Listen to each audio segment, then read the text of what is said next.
دوستو یہ قصہ کچھ یوں ہے۔ حضرت سلیمان علیہ السلام کے زمانے میں دو عورتیں تھیں۔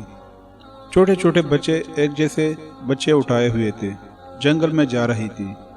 ایک بیڑیا آیا اور اس نے اس میں سے ایک عورت کے بچے کو چھین لیا اور بھاگ گیا۔ تھوڑی دیر کے بعد اس عورت کے دل میں یہ خیال آیا کہ یہ دوسری عورت کا بچہ میں لے لوں۔ اس نے جھگڑا شروع کر دیا۔ معاملہ حضرت سلیمان علیہ السلام تک پہنچا۔ دونوں اپنا حق جتلاتی ہے۔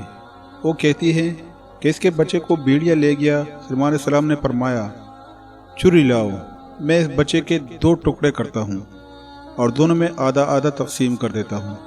ان میں سے جب ایک نے فیصلہ سنا تو وہ کہنے لگی ٹھیک ہے، لیکن جب دوسری نے سنا تو رونا شروع کر دیا۔ کہنے لگی میرے بچے کے ٹکڑے نہ کرو، اس دوسری عورت کو دے دو، یہی پالے گی، کم از کم میرا بچہ تو زندہ رہے گا۔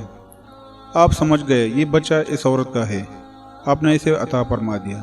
محبت کا تقاضا یہی ہے کہ محبوب کو تکلیف پہنچنے نہ پائے۔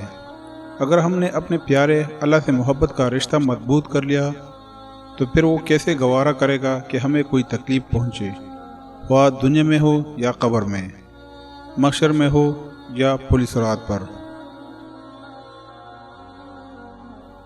دوستو امید کرتا ہوں کہ آج کی ہماری ویڈیو آپ لوگوں کو پسند نہیں ہوگی۔ اگر ویڈیو اچھی لگی ہے تو پلیز اس کو لائک کمنٹ شیئر کریں۔ میں ملوں گا آپ لوگ کسی اور ویڈیو میں، تب تک کے لیے اجازت دیجیے۔ اللہ حافظ۔